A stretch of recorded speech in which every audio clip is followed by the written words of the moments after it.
Okay, we are. Yeah, we're real live. 6 seconds in. Here we are. Hold on, sorry, I got an Is it issue. Tuesday? I got an issue. Tuesday? Sorry. Yeah, right. We're trying here. I'm sorry, it's having an issue. Right. What's wrong with it? It looks good. I don't know. It's not all going live. Only. That's weird. I just got a notification from YouTube that we went live. Yeah, I know, but there's another stream. 1 second. Anyway, okay, we'll get that going in just a second. All right, what's up, guys? John Sintez. Sorry for the little delay, 30 some odd second there.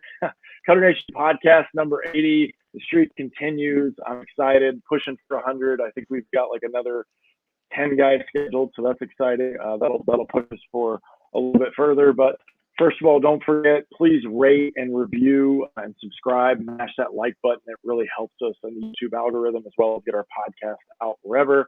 We're on Apple Podcasts, Spotify. You can find us pretty much anywhere you need us to get the information. We also have an online store with hats. We've got about 6 different colors of hats. You can go ahead and check that.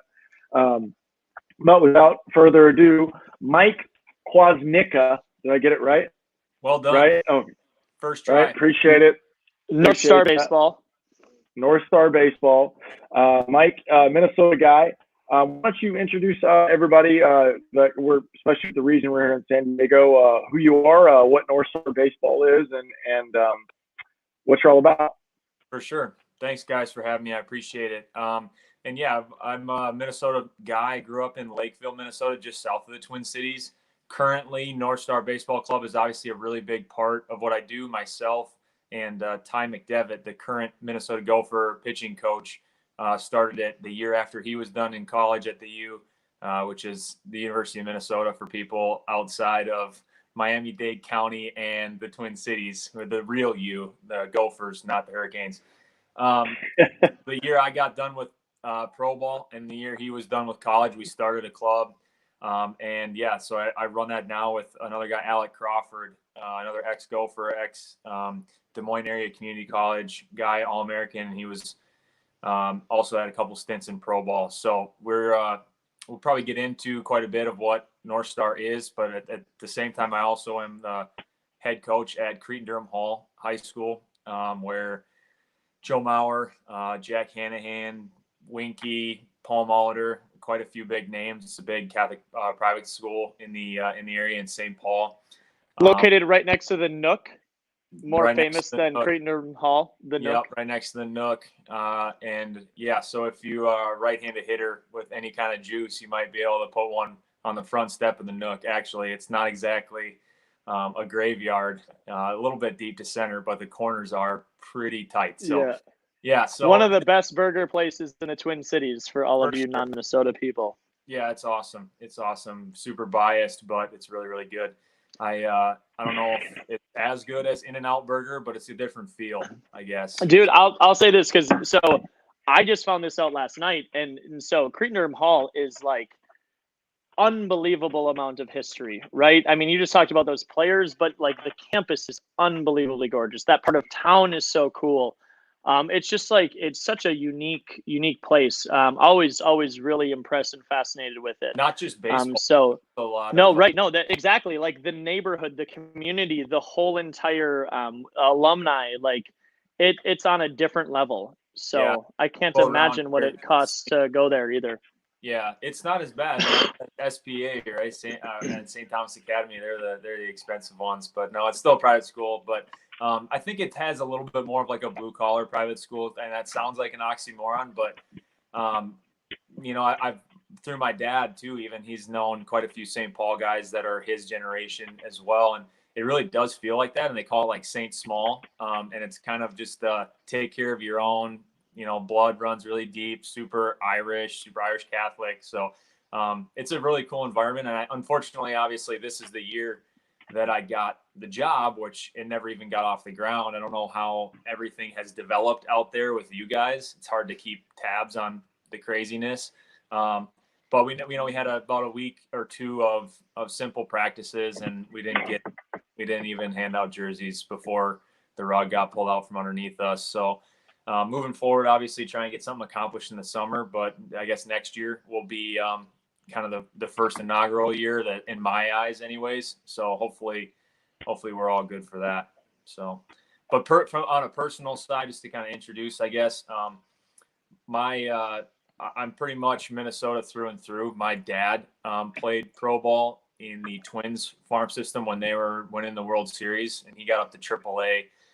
So he was playing with guys, like a young Chuck Knobloch, and went to spring training with Herbeck and Gaetti and Puckett and stuff like that. So as a Minnesota guy myself, I pretty much didn't have much of a choice. Like, I was a huge Twins fan, huge Gophers fan, and ended up committing to the Gophers out of high school. I played football, hockey, and baseball in high school at Lakeville and Lakeville North, our high school split. And yeah, I just didn't really have any other choice in my head. Even if I would have gotten recruited by anywhere else, my dad played. Did you guys go to state or win state or anything? We won state my sophomore year. Yeah. So the last year that it was one school, we had a really big senior class, and I think everybody had the opportunity to play college baseball. A couple kids chose football or hockey, but everybody could have played college baseball. It was like 13 seniors, no juniors, and me as a sophomore hitting 7 and being the closer. So yeah, we won. You caught?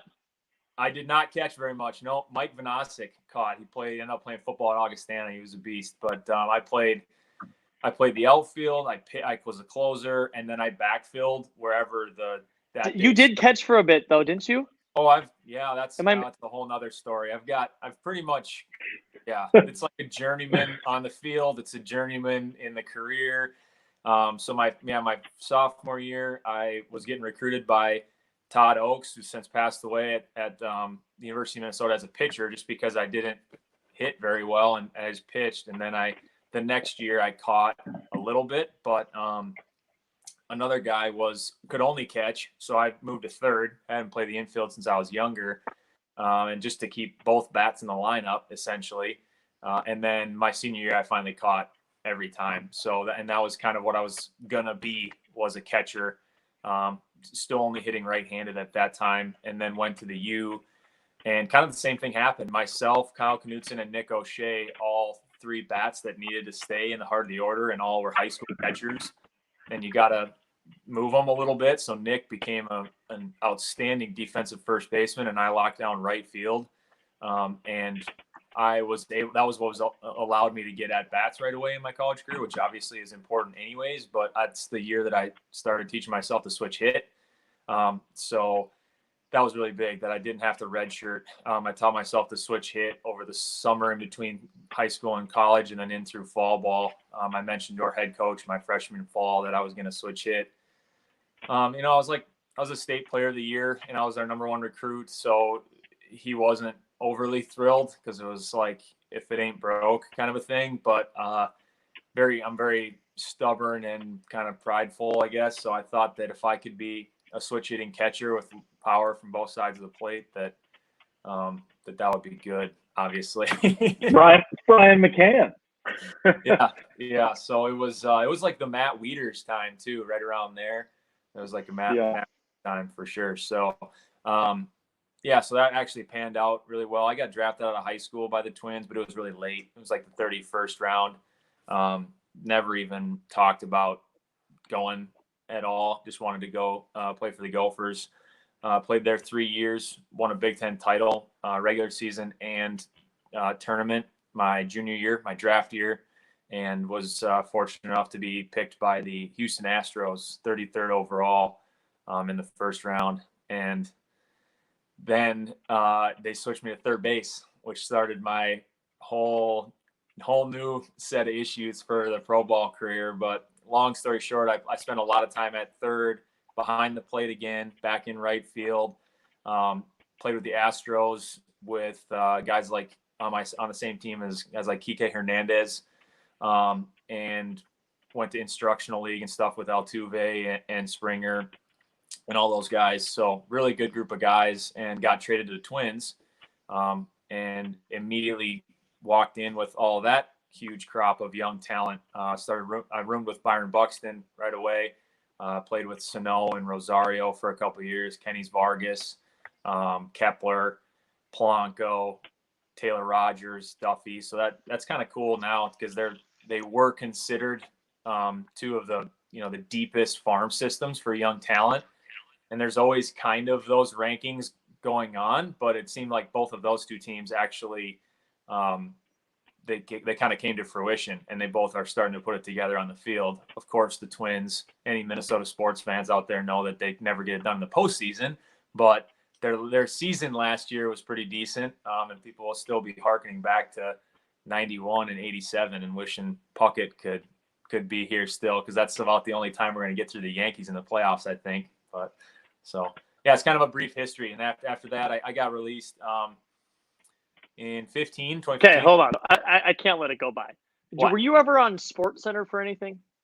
Sports Center for anything? I don't know. Probably. A lot of stuff. Why? Didn't you run into someone? No, actually, I did not run into anyone. However, in AA, almost first game, whatever, Byron Buxton ran into me. So, yeah, it's a big distinction. So, yeah, no, we had a really bad collision. You can YouTube it. It was both of us going full steam, but I urge you to slow it down and see what happened. I caught the ball. I held on to it. No, but it was really bad. He had it was about a month left in the season. That was his first game in AA. So, like, seriously, welcome. Not good. It was in, like, the 7th inning. And he was unconscious for, like, over 6 minutes with just his, like, foot twitching there. And we both got taken ambulance on the field. He had a concussion and missed the rest of the year. Said it was like he was in a car crash. And he had like hit the middle part of my body.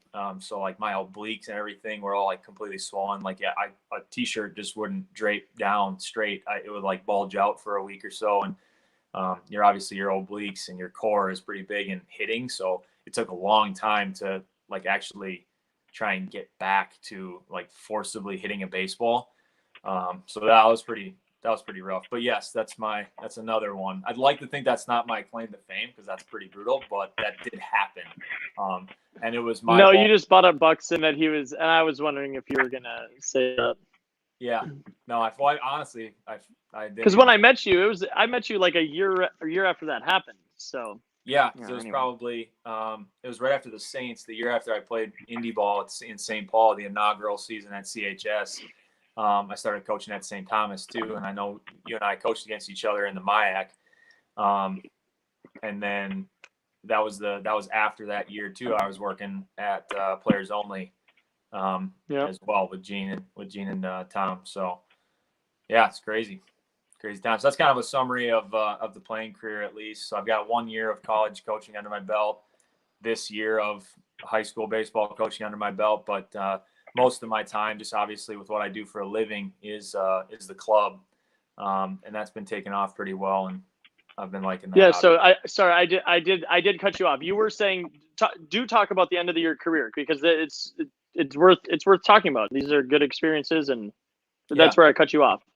No, that's all right. I got released by the Twins. Kind of like they didn't quite know with a lot of conviction what they wanted to do with me position wise, which again kind of was a common theme for my career. Is the versatility definitely was an advantage, but also sometimes it kind of inhibited things because I couldn't just lock down a spot and stay there. I would lock down a spot in the batting order, but like right after I got drafted, even with the Astros, there was like an every other day cycle. I would play third Monday, Tuesday I'd play right, Wednesday I'd catch, Thursday I'd DH, and then I'd start over again. So nice that I was in the lineup, obviously, all those days, but it without knowing, and if for people that have been in pro ball, the brass come into town and they kind of eye you up and see how you're doing. And I was drafted pretty high, obviously. So there was some expectations there. And I didn't handle it great to be able to not really have a home and focus on that kind of stuff. So that I didn't handle that great. And once I got released by the Twins, my wife was pregnant with my son, Mac. And I didn't really know what quite to do. I was, like I said, a little bit burnt out. And the Saints called, and you make just as much money in indie ball as you do in the minor leagues. I'm sure you guys pay attention with what's going on in the minor leagues and big leagues now with not letting anybody have that 560,000 or whatever it is league minimum is. Minor leaguers paying $1,100 a month in rent and getting paid $2,000 a month. The math doesn't really add up. So I was able to stay at home. I lived in a townhouse just west of the cities at the time. I could grill out at my own patio before I'd head to the park. Indie ball, you're not getting called up, you're not getting sent down. We were really, really good. Got to play with a couple guys that I already known from college and pro ball. And it was a really cool atmosphere. For anybody that doesn't know it, CHS definitely knows what they're doing. They kill it. And that was the inaugural year of that stadium. So there wasn't a night where there weren't 7,000 people there. And I played right and caught for a couple weeks. But again, when that kind of happened, it wasn't as big a deal because I knew that it didn't really matter. Because there wasn't the uncertainty of trying to move up, trying to, earn a job or get your job taken by somebody else. So that was in, 2015. So that was that last year Mac was born, and it kind of just seemed like a seamless transition to start into coaching, which I always knew that I was going to do in training with the background of helping out in high school and stuff, but also teaching myself to switch hit. I very much am like a student of the game. So it's been a pretty seamless transition after that. You're natural righty? Natural righty. Or lefty? Righty. Yeah, I had video in my phone forever of you. I can still remember it vividly. You still swing a lot, don't you? Not really. No, I do. Oh, really? Patterns. No, I do movement pattern drills. I explain a lot, but I don't actually hit a lot. So I'll do just enough to get, somebody the concept of a drill. But again, people know how to actually swing. Most of what I do from what we train from the motor learning side would be not actually hitting, right? You're going to be doing some kinetic chain work with, a sledgehammer or sling modality or a med ball or something like that. So I still move a lot like that, but actually hitting a moving baseball does not happen very often. No, the bat feels heavy. 33-30 is all I need now. It's like I pick up some of my old 34s and I'm like, holy crap, I got to start doing forearms. I got to get on the Cass Kreitlow workout regimen. Just join a CrossFit gym. That's all you got to do. Join a CrossFit gym and eat a ton of food. That's true. I'm not saying that's a good idea, but that's what I'm doing. Right. Yeah. So go ahead. Talk about more your ideas on hitting and how you guys kind of run your program, and tell us all about it because I actually have no idea. Yeah. So the concept of the program, right? It's club baseball in Minnesota. It's very different than everywhere else in this country, it seems, because there's so many communities close by that play association ball, it's called, or youth baseball. So club baseball is an above and beyond kind of a concept that doesn't reach absolutely every young baseball player. So what we do is we offer summer programs for high school kids, and then usually a lot of fall baseball for anywhere from 10U all the way up to 18U.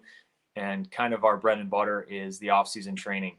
So within all of that, the common thread for our concept is actual real player development, which means real evaluation.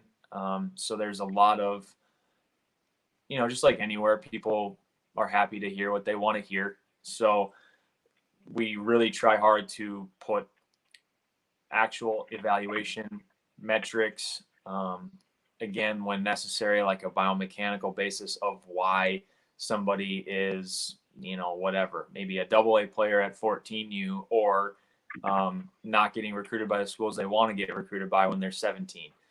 So all that kind of, it can manifest itself in a lot of different ways in the club, but definitely what we're here for is we're trying to infuse that professional baseball or really high-end college program feeling down into youth baseball and high school baseball. And there's a lot of aspects of that I really, really like. One of the things that comes the easiest to me is teaching hitting, for sure. And I've got a pretty good grasp on what I think the concepts obviously are. And I don't have a certain shtick or I only show Aaron Judge video or something. And I know Cassie and I have talked about Teacherman in the past, but I don't think I'm really like a disciple of any one person or style of hitting, other than just the anatomy, right? Your biomechanics of how force and your body works. So I think I really enjoy looking at, a guy like Mookie Betts with a lot of mobility, who gets a ton of hip shoulder separation, who's short but is got huge amounts of forward momentum, and inversely like a guy like Chris Bryant or somebody like that who doesn't have as much mobility, is definitely a lot steeper, definitely hits the ball in the air a little bit more, doesn't hit the true backspin as much, and just being able to find the common truths of how their bodies work in there.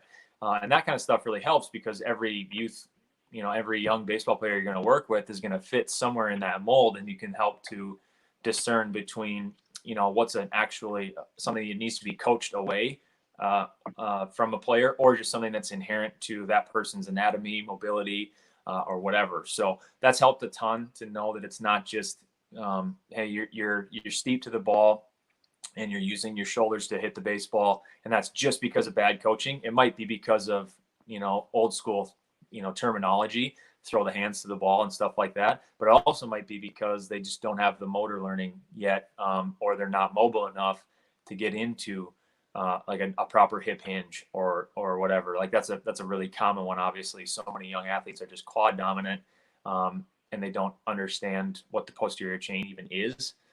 So I definitely think teaching people how to hit is what I would say is like my bread and butter.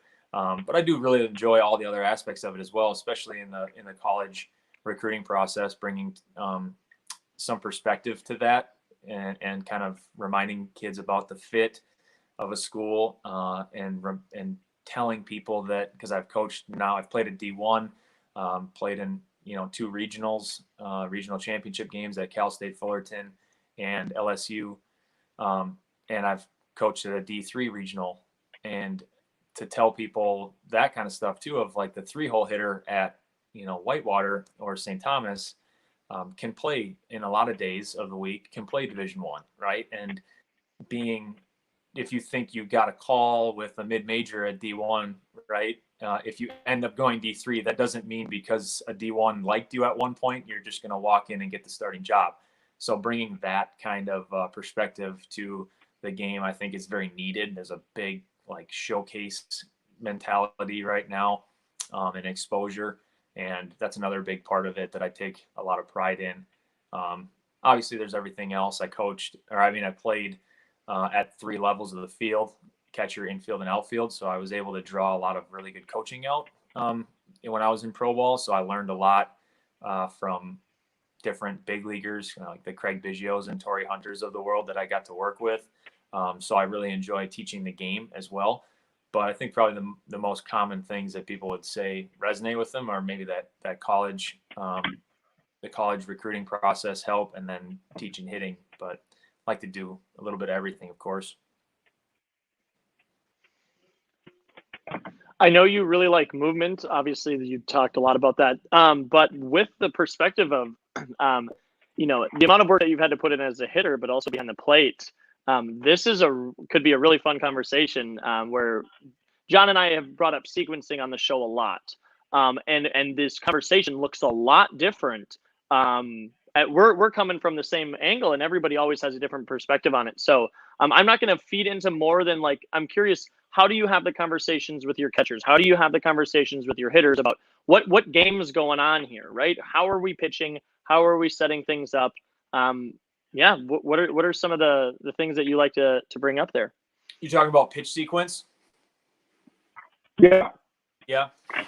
So I think one of the nice things about a lot of the new data that having a couple Rapsodo things in your facility can do is help identify people as a high spin rate or a low spin rate guy, what their breaking ball actually looks like, understanding that a lot of young hitters and young pitchers and catchers for that matter obviously don't understand what really gets people out, and I think most people don't understand how to pitch individual to the ball that comes out of their hand, right? And catchers, in my opinion, I know you guys both pitchers, catchers, in my opinion, need to know that far more than pitchers do, because they need to be able to see it on every arm in the staff.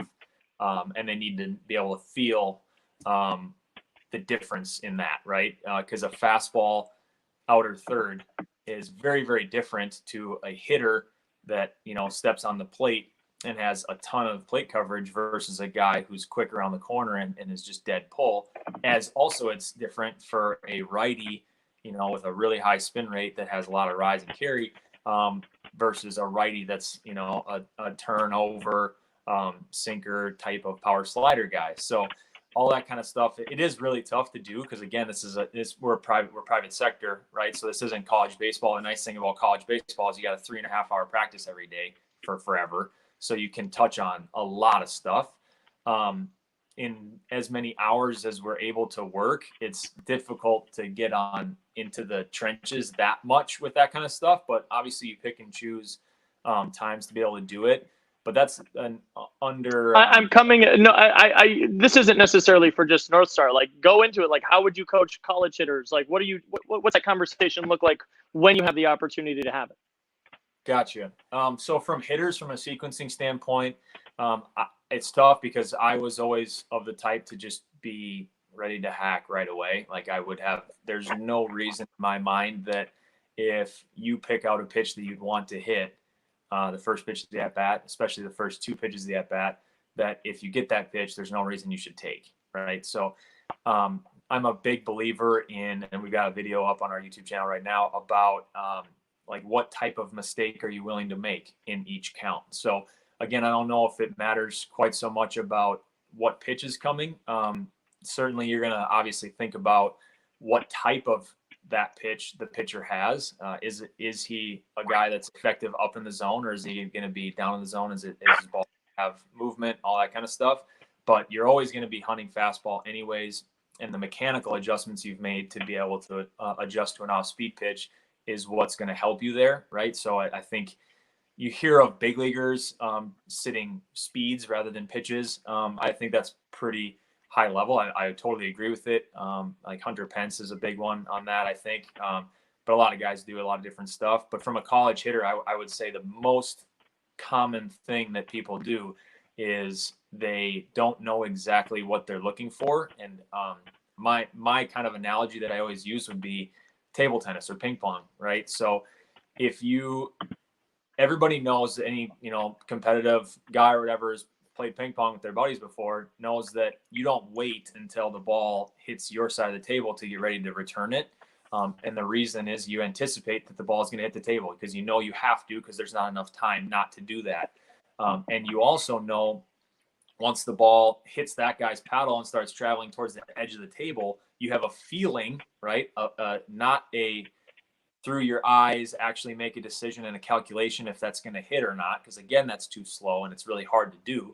You have a feeling of if that ball is going to get close to the edge of your zone, if you will, and you have to make a decision, right? If you feel like it's going to hit, then you got to play it, and if you feel like it's not, you got to let it go, right? So I think that comes from knowing exactly where that table is, right? So if the table was shifting back and forth all the time, it would be impossible to make a good decision, and you would be caught making the wrong one more often. So I think what hitters do a lot of times is not have a very clear view of where that position is, where that spot is. If I were to ask, hey, what pitch do you like, a young hitter, usually they can tell me what pitch they like, right? But so often in a game, they take that pitch before 2 strikes and they don't know why they took it, or they were blown up, right? And they pop up or they ground out, and they don't know why. Again, so because you have to actually know, you have to anticipate and know for sure that pitch is coming in that spot, right? And it's an east and west thing, but it's also a north and south thing a little bit, right? Like, it's got to be, if it's 3-1 or 3-0 and you get the green light, you have to know where your spot is, and you have to know that if I am going to make a mistake, I'm going to be early. I'm not going to let myself be late in 3-1 or 3-0. And that's the kind of stuff that people, I don't think, get. There's all these different layers, but in my eyes, it gets a lot easier actually to hit when you can focus on that kind of stuff. and say, we've got a lefty. I'm a right-handed hitter. I'm the left-handed pitcher with a guy that's got a really low spin rate, and he can make me chase a ton. So I'm going to say I'm going to make it be up. I'm going to make it be maybe in a little bit more, and I'm going to try and stay through the middle of the field or whatever, right? But knowing what you're trying to look for and then actually envisioning that spot out in front of the plate will help you pull the trigger if it kind of goes into that do not disturb zone, right? Or that go zone.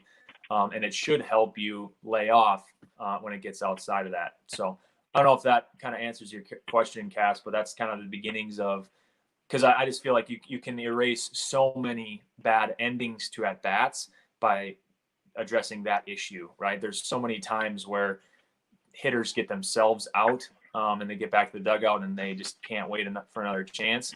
And it's not necessarily because pitchers obviously can't get people out, but the pitcher always it's easy to hit on the pitcher's terms, right? Because he's holding the ball and he's throwing it to the catcher.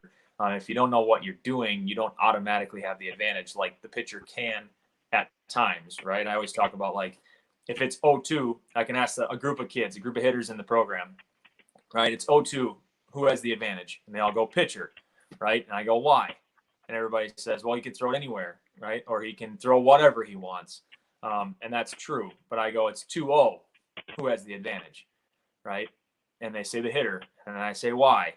And then the answers are a little bit all over the place and they don't really know why, which I would argue maybe is true, that the hitter might have the advantage 2-0, but only if he prepares himself to take advantage of that count, which is not an inherent thing, right? It's not like the guy throws slower or is more apt to throw your pitch 2-0, right? The zone is the zone. So with 2 strikes, the pitcher definitively does have an advantage because he can just throw it, right?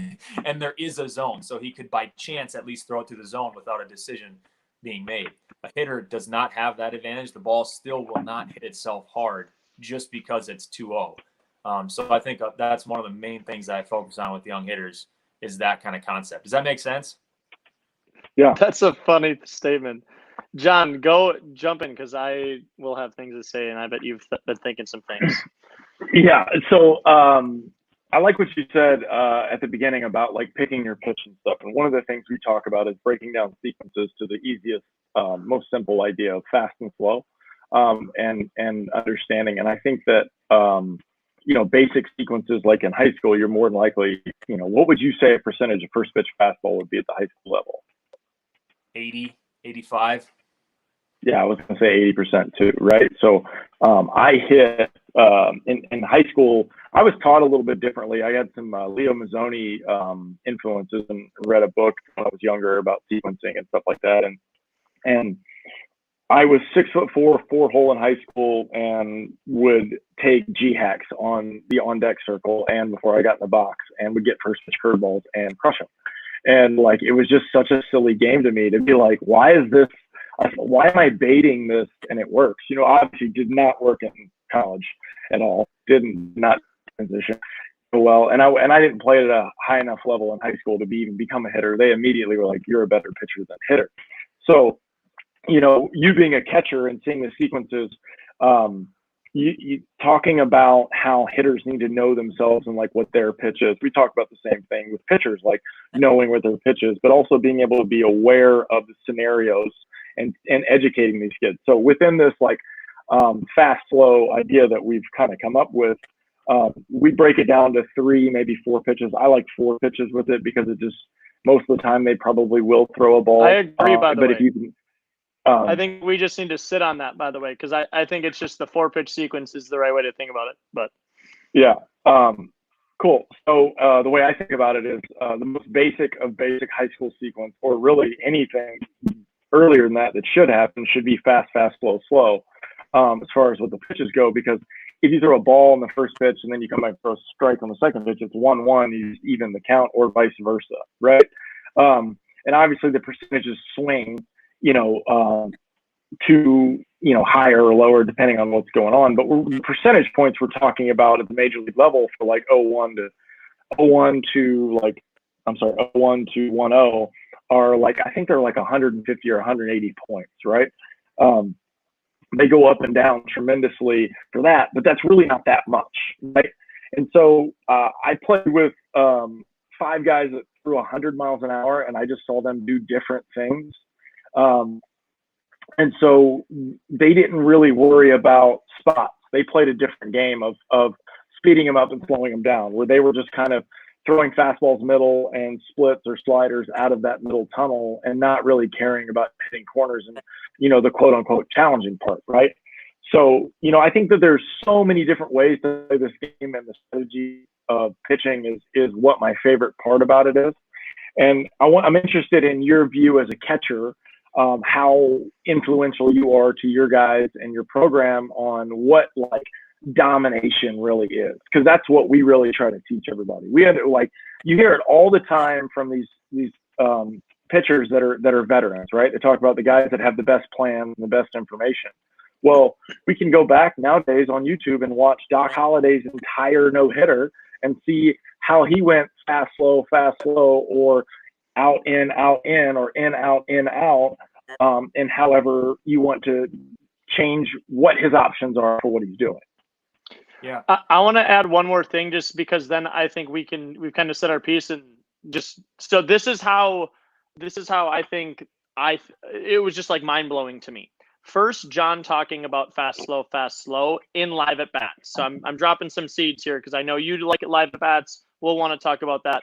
But that's where it was like, all of a sudden the hitters were like, oh, this is so easy. This pitcher, we had, it happened to be a pitcher that we didn't know very well. So we were just like, oh, he has the same sequences every single time, right? And it might be that he doesn't always throw a curveball. He might throw a changeup in that same count, but he's just like the same sequence.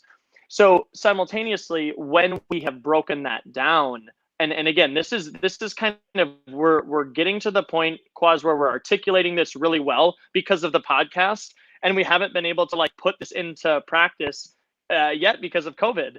I'm super excited to sit on this idea, because where I'm jacked up about it is the 8-year-olds, okay? And being able to say, as a pitcher, okay, we just have to teach you something that's not fast, slow, or fast, right? As long as if you have a slow, fast, slow in your pocket, if you just have one trick as an 8-year-old, you're going to dominate, right? And then you can be like 9 years old, you have 3 tricks. It's a very easy way to gamify this. And I think that the fast, slow idea makes it so much more, it makes it less scary, right? I think that, and this is my personal opinion, okay? I have overthought myself into thinking that it's not simple, right? And that people, like, when I went to college, John talks about this all the time. When I went to college, it made it like, oh, you don't know what you're doing. As if I didn't just play this game for the past 15 years and do really well playing it. I didn't have somebody telling me how to play it, but I played the shit out of it because I was always engaged, right? So it's like, if I had somebody who like actually just asked me questions as a player, I probably would have been able to articulate a pretty like high level of baseball IQ, but I just didn't have their words, right? Mm-hmm. And so what I'm fighting for right now is, I understand that this game is really hard. I'm not trying to say, oh, it's as simple as just learning simple sequences. I'm saying there's a need to introduce it somewhere. And everybody's just saying hunt fastballs, okay? And I'm saying, if I would have hunted curveballs in amateur baseball, I would have hit 100 points higher. Because I sucked at hitting fastballs because I was in my head. But if I would have just been like, I'm going to wait for that slow, loopy curveball that this person has, like when I faced McDevitt, he threw me a slider. I shouldn't have been looking for a fastball against him. Like, what am I doing? Right? I was so jacked because I barreled up a foul ball into the parking lot. He's also like 70% sliders. You should have known that going in. He's like, but this is the thing. Like, you say that like as a professional, and I'm saying that the fact that isn't common sense in 6th grade is a tragedy, because kids know this stuff. Right? In our experience, we start saying fast, slow to 8-year-olds, and they get it right now. So I'll sit back and say, what my point is what if we teach 4 sequences? It doesn't matter what those sequences are. Pick your own 4 sequences. Introduce the game in 4 sequences, and once they master that, then you can go like, okay, now we have 8 sequences, 6. I don't care what it is, but it gives you the opportunity to create a whole program that knows how to identify patterns. And last thing, I have to say this because it's always so crazy to me. This is human nature. We experience the world in patterns. The most real things that we can create are patterns. So when we can expose the patterns that are happening, it doesn't matter what we're looking for. Oh, come on. I'm done. Okay, bye. Yeah, no, I think, and that's not a way that I have ever thought about it, right? And I think that me either. I think it's mostly, and I'll push back on it too. I think that it can be used as a tool to teach people what a sequence is. But what I'm always trying to do is customize the game to your own strengths, right? So from a hitter standpoint, if you do have a lack of hip shoulder separation and you have a very steep swing, I'm telling you to look middle down, because I know inherently in your swing, you have a lot more margin for error if the fastball is low, and you inherently hit breaking balls better because you have a ton of depth. So irrespective of the sequence, my thing would be, so if I were to attempt to teach pitchers more often, I would teach people how to read real swings, right? Because the only sequence you need for this kid that I'm thinking of, and I even have a kid in my head who I work with, right, who is an absolute monster, right? He's 14, hits tanks, right? And it's, people are afraid of him because he hits tanks, and he fouls off average fastballs, belt high and above, right?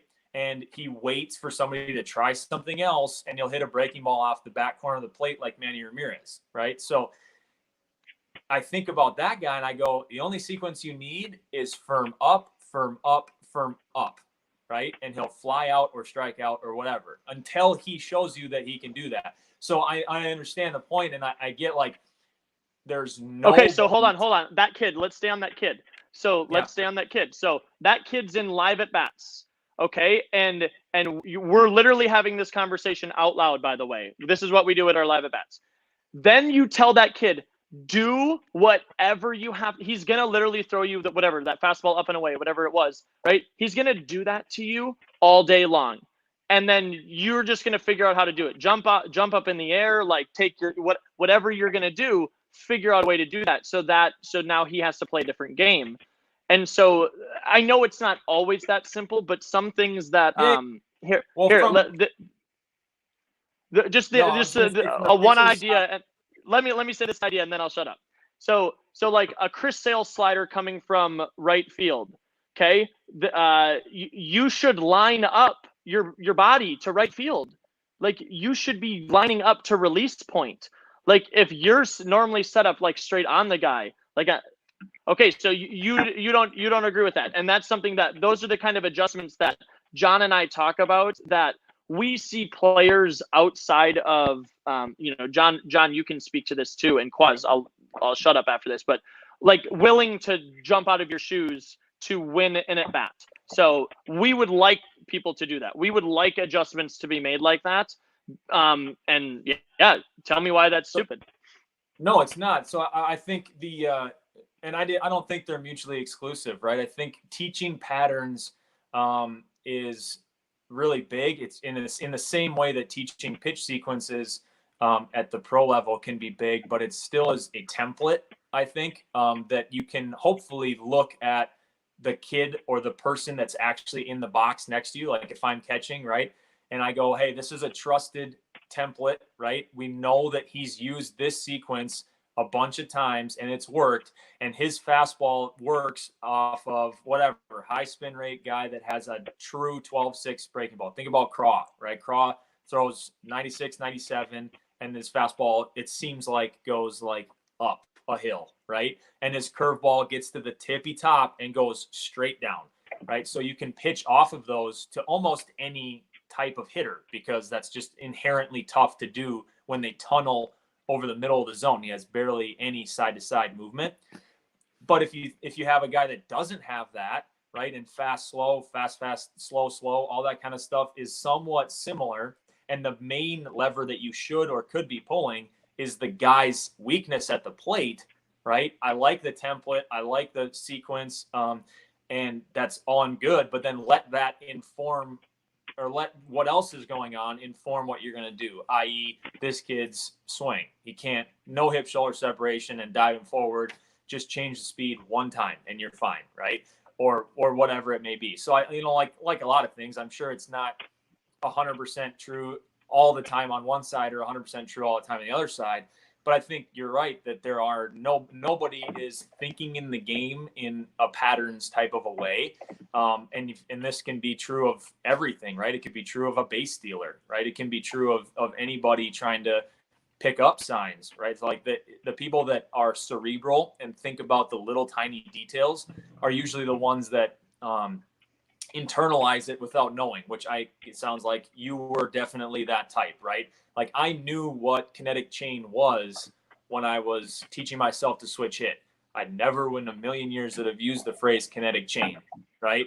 And I knew what hip shoulder separation was or lack thereof, teaching myself to hit left-handed because I knew I couldn't truly backspin the ball perfect for the entire length of the cage, right? I could hit the exit velo would be the same, right? But if I hit an absolute murdered 2-1 fastball over the second baseman's head as a lefty, it would usually go down over his head, right? And righty, I never had a ball go down once in my life, right? Like I would backspin a 3-foot-high line drive all the way to the fence, right? So like I think the paying attention to the little details in that, in every part of the game is where people really lack, right? I think people mostly oversimplify the wrong parts. How hard do you throw, or how hard do you hit the ball, right? Or they overcomplicate the parts that maybe don't have to be. What is the perfect pitching mechanics? What is the perfect hitting mechanics? So I don't know where in there that sequencing lies, but I definitely think there's a lot of truth to what you guys are saying too. I just have never approached it from that framework, and that even that in of itself is a good testament to why you guys should be introducing it, because I feel like I've thought about baseball in almost every single way, and that's not one of them, right? So there's value in doing that, I think. I'm curious. Go, John. So the way I think about it is combinations. Like we talked about buying here, right? So it's into a probability thing. I'll go with the Bulls reference with the triangle offense, right? When the ball gets moved to a triangle, there's 33 options for what the player can do. We're not limiting the options for what they're doing, right? What we're trying to do is inspire creativity for what they're doing. Because of course, if you read the swing, if I see, my favorite part about the game is the live at bat, and really that's baseball. Right? It's not defense, right? It's not defense in anywhere else in the world, right? For some reason, Augie Garrido said defense wins championships, or I think that's who said it in baseball. If not, sorry, Augie, I don't hate you. But the point is, no, it doesn't. No, it doesn't. The ball being put in play does not affect the game to the point that you're talking about. The strategy that goes on between the pitcher and the hitter is what the game is. That's the game, right? It's live at bats, it's wiffle ball. Because there's two ways to play baseball. You can either pitch or you can hit, right? Everything else is just a subcategory of those two options for what you're doing, right?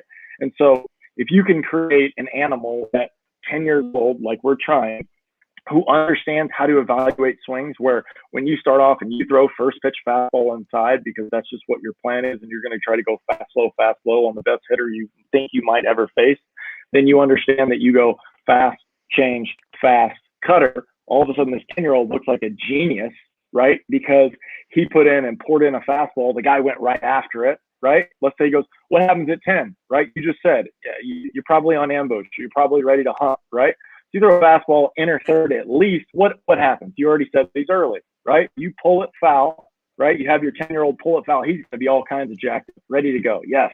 Can't blow it by me, right? Well, we throw change up inner third again, you're going to think it's fastball, especially when we spin it white and we teach everybody to spin the ball white with 4-seam change, 4-seam fastball, 4-seam cutter. then you're going to be super ahead and start not trusting yourself and what happens when that changes up, and you're probably going to swing and miss. Right? Which 10-year-old are we working with that has the pinpoint accuracy to put 2 pitches in the zone in a row? No. Yeah, I'll send him to you. No, seriously. He's not, but even then, right? If you take that idea, it's not about being perfect right there. We're taking that same 10-year-old and putting him into giving him homework with MLB The Show and going, try these, see if they work, think like this. And now he's getting mental work on the exact same situational work that he can do as he grows older. He knows exactly what to do. We put in all of the fun ideas that you hitters probably do too. Like when you get on the velo machine, you go, I'm going to think about facing Randy Johnson. We're going to think about facing Big Papi, and we know that he's a lefty with power and loves the ball down and in. It's got a huge swing. So how can we use that against him, right? So teaching the evaluation of the process and how pitchers read hitters is the most fun for these kids. Because most people in America don't realize that we're playing a game. Mike, if you and I are playing a game and we're going live at bats right now, I'm talking to you during the bat, and you're not going to know what's going on. Because this is not a normal thing, right? I may throw a fastball and ask you a question just for the sake of trying to get you to be distracted and understand what's going on in the game. The rest of the world has all of these different mind games that are just not allowed in America. It's just not a thing, right? And so you have all of this policing going on by these umpires and these people that don't understand that it's an interaction between 2 humans, and one is trying to compete and beat the other one. So the sooner that you have the best strategy that applies to your thing, obviously not every kid's going to be able to locate their changeup or their cutter, right? But you still have to try to do it. And then the more you do it, the easier it is. And if it doesn't work, then you have who are we to tell them that they can't do it? I'm just sick of that narrative. I think also it's a different even just thinking about things process oriented and thinking about how you're thinking about something is the step that most young athletes never take, right? So I think in and of itself, I think that's really, really big. And to say from like a 2-strike approach concept on the hitter's side could be the exact same thing. What baseball has given us up until this point is broad stroke, general things that can't be applied, right? Like, well, that's the data. That's the data, right? Yeah. So I mean, I definitely agree with that kind of stuff. And again, I'm not taking the opposite position as you guys at all. No. I think that it's really good. And the nice thing about going speeds is you throw off speed more often, where I've seen so many people throw the fastball and only throw the off speed pitch when they have room to F it up in the count, right? So you're not really going to throw it that well. So you throw it more often, you're going to get a lot more feel on it. And an imperfection with location can be adjusted to a catcher sitting middle down, right? You sit middle down and you work on really truly executing the speed change and having things tunnel right down the middle and then using the aggressiveness against them. Who cares if the cutter bores out a little bit and stays arm side? If it's still effectively not what the guy was anticipating, it can miss a barrel, right? And instead of the perfect Mariano cutter that always rides and slides the exact same way every time, maybe when you're 11, that's 1 out of 5. But if the way in which you pitch schematically, like you're talking about, has proven effective, then maybe by the time you're 16, now that cutter does the same thing 4 out of 5 times. So, I'm on board with that. I really like that kind of stuff. Like I said, I think the biggest reason as to why I'm trying to grapple with it on the fly here is just because I never heard it, but it's not because I don't like it at all. Yeah. And I think that the thing that there's not like a nice way to say this. The only way to understand this is to go and look at what's happening at 10-year-olds on the ice, because those kids can dangle. And you go look at 10-year-olds on the ice in Edina versus what they look like in Southern California. And trust me, I know, like, it's ironic that I say this because hockey's kind of popular in San Diego. It's weird. It's like this underground thing where, like, I just walked by a person's house that had a dry ice thing for hockey. I'm like, that's crazy. So anyway, point though is, like, that's why it's so much easier for us to say this, because we have kids that are committed. We have a lot of kids that are like too committed, right? The stories that you hear about Little League baseball and like crazy parents, that's what hockey is. It's just the same exact thing. So I think the thing that I hope your community ends up watching this too is that you guys have to realize that we talk about this all the time. Throwing, the volume of throwing is how you get good at throwing. So you just don't have a lot of young players in the Midwest in general trying to throw a lot because they feel like when the fields are closed, now I can't throw. And this is why, funny enough, one of the biggest things that I was like, I can't not do this anymore was I wasn't on Driveline for the longest time. And I don't know if you know that, but and our audience knows this, so I'm not going to get too much in the weeds in that. But I was in a parking lot listening to McDevitt talk about how he understood the throw forever, and I'm like, I need to get plow care balls. I'm going to do it because frick, I heard him doing it. He was super jacked up. And so the first thing I noticed was not like, oh my God, my kids are 7,000 times better because I was so bad before. It was, oh, now my kids can do shit at home. It was the first time that I actually gave them almost no excuse for not doing things on their own. And I had some of the best buy-in I'd had up to that point. So like shout out to Beat Kitzman is a Maple Grove Osseo kid. I think he might be a senior by now. He's getting close, but he complete transformation in like 6 to 9 months because he just threw every day. I mean, he had two velo days a week and he worked his ass off and it was the first time. So anyway, that's the biggest thing with the I'll end it with this is you just got to make it an option and cool for your youngest players to throw all the time. And when it is hockey season, sweet. Finish your dry work with 5, whatever you got your hockey practice, 5 minutes of throwing afterwards. If you do it every day, it's going to take you so far, especially if you just rip it. I'm going to go rip it for 5 minutes. Don't worry about having the perfect warm up. They're freaking 8. They don't need to warm up like that. They just played hockey. They're warm. So rant over. But I think that's one of the biggest things that we fight is guys that have under prepared like that and then get in the game and they hit 50 pitches and the tank is on E, right? And then that further solidifies the thought in their head that their arm is just a battery, right? Like, the battery is all the way down and now I need to do nothing until it comes all the way back up full charge, which is obviously not right and really frustrating. And it's one of the things that we have to combat a lot, and not to mention your arm, although it is your arm, because people think like my arm hurts or whatever.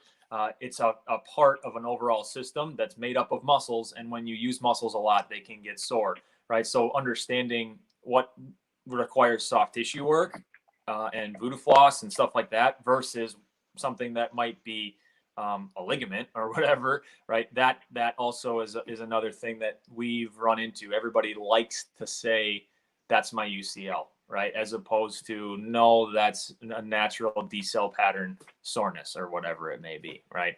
And that's the nice thing. I mean, Craw you guys should have Craw on.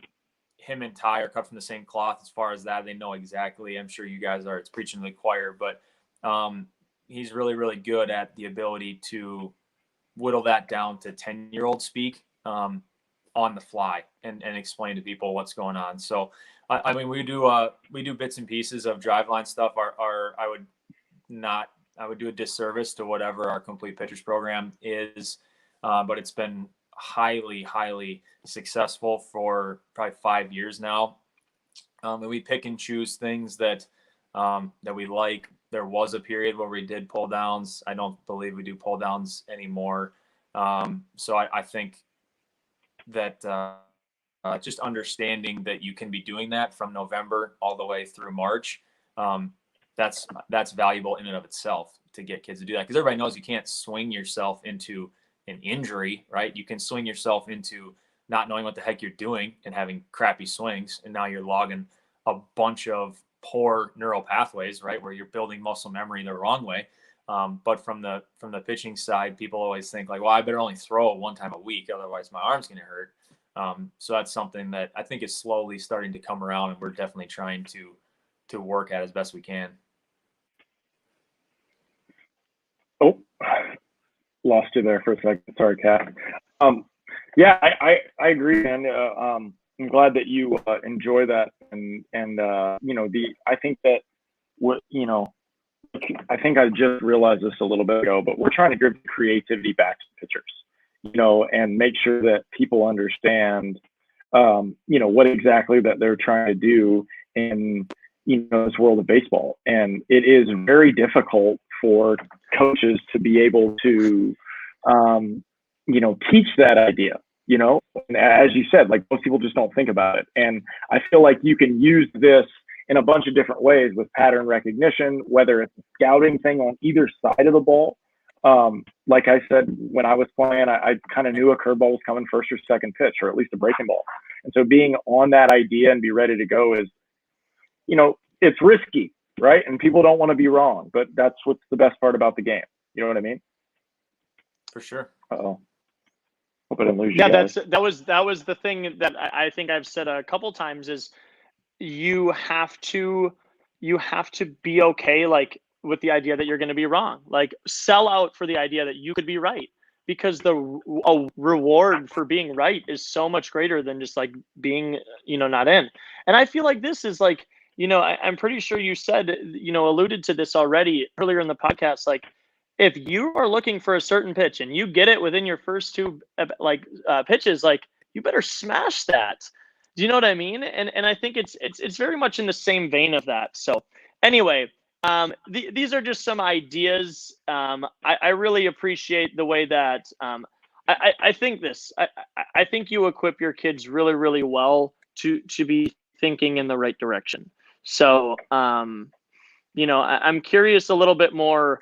One thing I found myself wondering earlier was, what's the difference between your conversations with your younger players versus your older players? Because I feel like, well, I'll shut up because I might know the answer, but I'll let you tell us. It goes case by case. You can kind of get a feel for a type of kid that you're working with. There's a big difference between some 12-year-olds and other 12-year-olds, so, and it's the same kind of thing of how we push the sports performance side of things, right? There's like an emotional maturity and a general level of understanding that somebody needs to get to. I think probably the main variable, not necessarily the age, the main variable would be how honest they're willing to be with themselves, honestly, because that is really, really something that we see a lot of. I'm gonna shy away from things that I don't like, right? Like hack attacks on curveballs today. I don't hit curveballs very well, so I'm just going to stay in the flips cage for a little bit longer and not really embrace the times where you look like an absolute idiot, right? So I think the real actual coaching in the trenches can happen most often with guys that are okay with failure, right? And actually like the failure, right? And we talk a little bit about this. We touched on this on one of our episodes recently too, the concept of the 5 o'clock hitter, right? Of if I know what's coming and I know where it's going to be, like in batting practice, I can put on a show, right? But if I have to think and be ready for two different speeds, I look like an idiot, right? So the game is more like the second one, or it is the second one. So don't feel okay with the amount of work you've put in because you do flips 3-4 times a week and you hammer the back of the cage every time, right? Or if somebody says, if I point out that someone's physical sequencing, a different term that we use all the time, physical sequencing is way off, right? And you're swinging top down instead of middle out, you're going to run into trouble, right? And a 13-year-old that believes me is mature enough to look at their swing and say, wow, that my video does not look like Ken Griffey Jr.'s video or whatever it may be, versus, well, I hit 380 last year, so I'm fine, right? So I think that the discourse and the dialogue is more dependent upon that. And obviously you can't just force that on people. It's going to be hopefully something that they learn. And everybody's been there a little bit. Nobody likes to fail, obviously, but it's part of logging reps in that and putting more games and experiences in the rearview mirror and saying, like if I were to ask a kid, what's your most common out? Think about last summer, right? What did you do the most that pissed you off when you ran back to the dugout, right? Was it pop out to the second baseman or the first baseman like crazy, right? Was it ground out to the shortstop and third baseman on anything that's in the bottom half of the zone, right? So actually like digging into that kind of information, in my opinion, is where real strides can be made, because then they'll be more receptive to what we have to do to overcome that. Where so many guys, again, are a little bit want to put the blinders up and hold on tight to those few times when they really did well and try and excuse away or dismiss the times that they did not do very well. So I would say that's not really an age thing. And that's going to be, I've played with guys in pro ball, played with guys in college that were not willing to do just that, right? And it's not that kind of game. You're not going to be able to hide it for forever. Eventually the pitching is going to get too good and you will get exposed and you'll have to deal with it. So I think that's kind of the main thing. We definitely encourage that train of thought a lot. So hopefully we see it in younger and younger players, so then they develop and hit their higher potential a lot younger, instead of having to learn the tough lesson usually in college, because a lot of good athletes can get through high school baseball with hand-eye coordination, and then all the big fish in the little pond get into the same, really, really big pond in college baseball, and now they redshirt, or now they're hitting ninth, or now the coach doesn't give me a fair shake, or blah, blah, blah, blah, blah. So that's definitely something that we're trying to combat as early as possible. Do you do live at bats with your kids, your younger kids? All the time. Yep. That's the last 3 weeks, 3 weeks of the both the hitters program and the pitchers program run concurrently for 16 to 20 weeks, depending upon the year. In the last 2-3 weeks overlap where all of the pitchers face the hitters. We do live at bats pretty consistently in season to prep for a upcoming tournament. The only time we don't do a ton is when fall ball is really, really popular in Minnesota. And there are, and I again, you guys might have differing opinions, but if we have a high school kid who is also playing football but wants to be able to get one more really good exposure tournament in September to get in front of college coaches, we may look at his overall innings total for the year and adjust how often he's ramping up full speed. But certainly not shying away from that kind of stuff whenever your arm is ready, right? So to your point, we like live at bats a lot more than we like batting practice over there and bullpens over here, right? So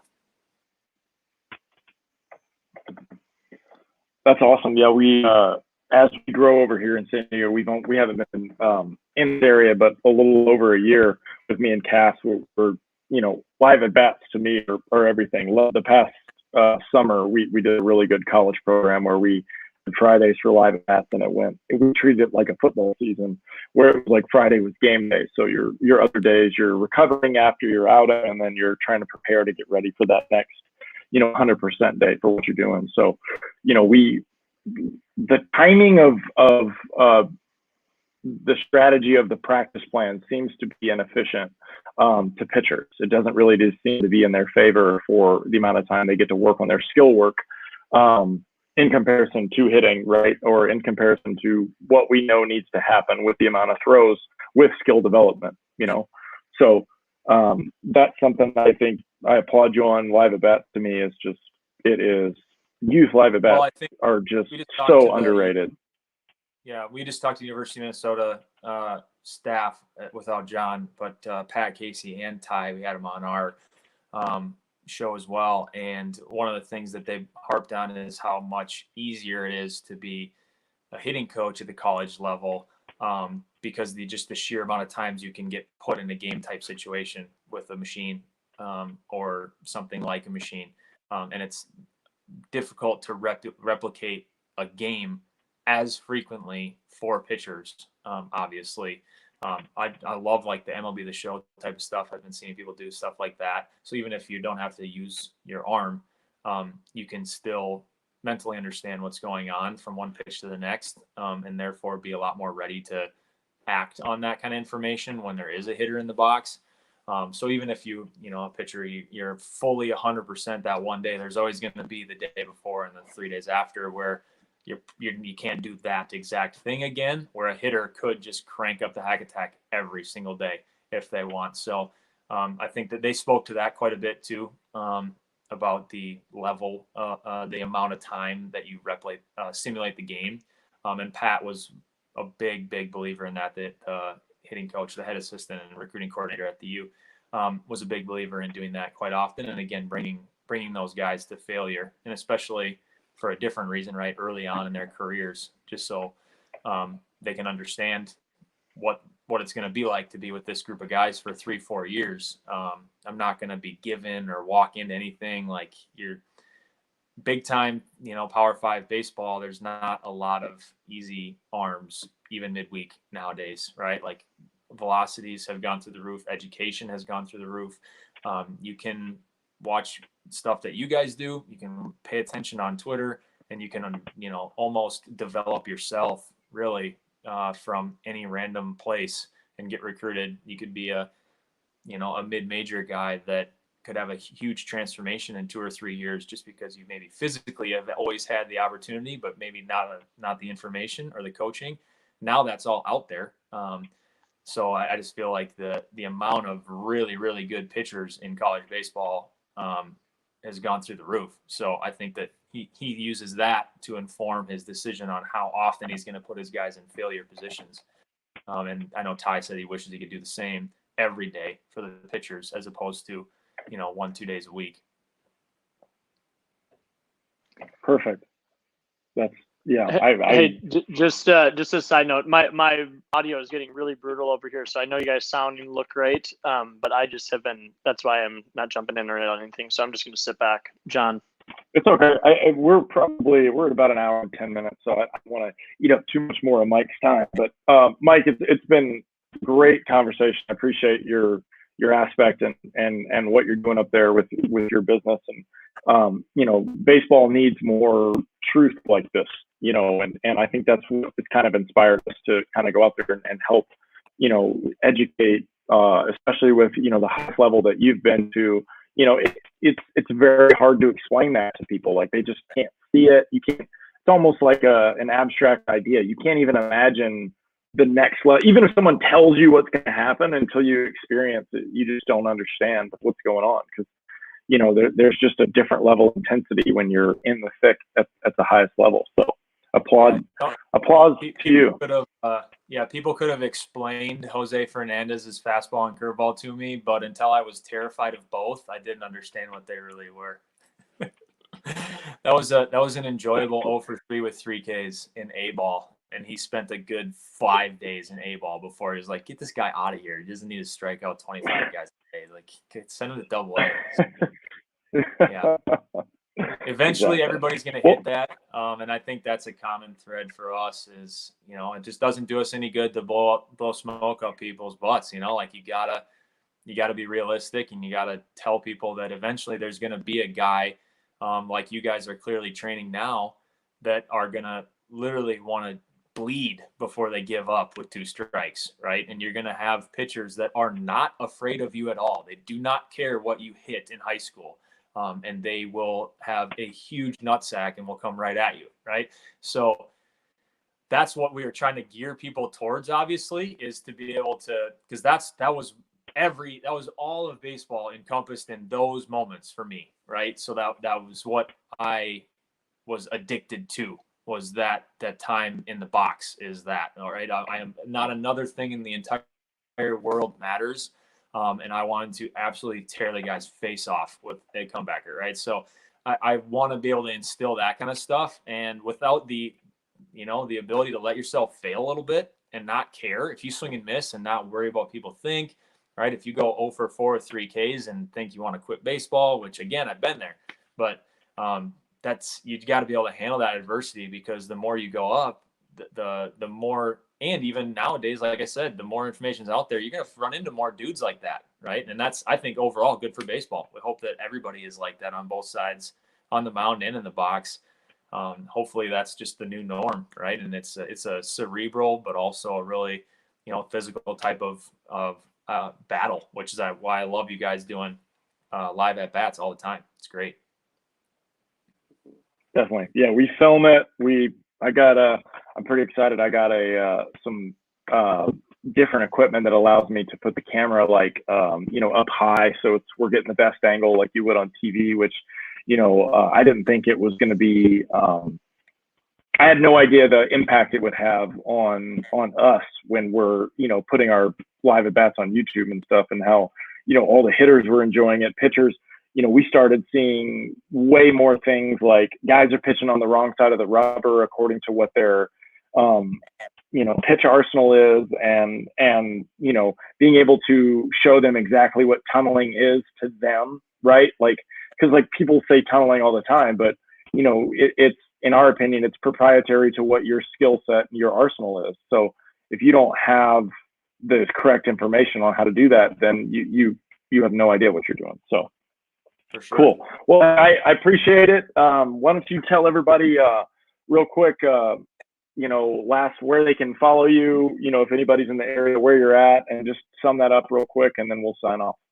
Yeah, for sure. So NorthStar Baseball Club, the facility is in Burnsville. It's just south of Minneapolis, St. Paul. We do, like I said, the bread and butter is the training all year round, but a big part of it's in the winter. Then we offer teams in the spring, summer, and fall. We just launched the YouTube channel, NorthStar Baseball Club. I've got like eight videos on there. I do a lot of skill videos, and we'll be doing a lot of skill videos, some chalk talk segments. We're going to be doing some coaches discussions as well. We've had the Gopher staff on.